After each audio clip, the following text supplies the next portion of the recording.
চট্টগ্রামের জঙ্গল সলিমপুরে সংবাদ সংগ্রহে গিয়ে দুর্বৃত্তের হামলায় গুরুতর আহত হয়েছেন এখন টিভির বিশেষ প্রতিনিধি হোসাইন জিয়াদ। আঘাত করা হয়েছে ক্যামেরা পার্সন পারভেজ রহমানকেও।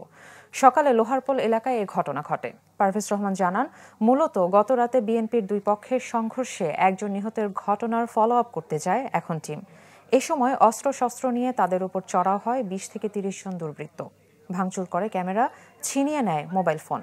বাধা দিলে জিয়াদের মাথায় আঘাত করা হয়, মারধর করা হয় পারভেজকেও। তাদেরকে চট্টগ্রাম মেডিকেল কলেজ হাসপাতালে চিকিৎসা দেওয়া হচ্ছে। এ ঘটনার তীব্র নিন্দা জানিয়েছে চট্টগ্রাম টেলিভিশন রিপোর্টার্স নেটওয়ার্ক এবং টিভি জার্নালিস্টস অ্যাসোসিয়েশন।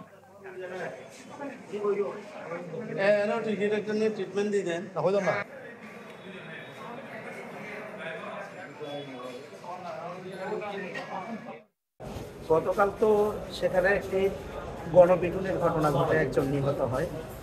আমরা সকালে সেই ঘটনার ফলো আপ সংবাদ সংগ্রহে যাই।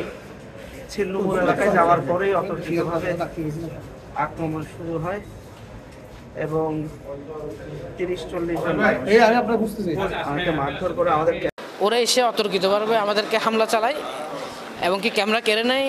আমাদেরকে প্রায় 50 জনের অধিক লোক ওরা আমাদেরকে দৌড়ায় এখানে মারছে। মারার পরে আমাদের ব্যুরো ইনচার্জ জিয়াদ ভাই, ওনার মাথা ফেটে গেছে গা, আর আমাকে আমার বডিতে প্রচুর মারধর করছে ওরা এবং ক্যামেরা ভেঙে ফেলছে।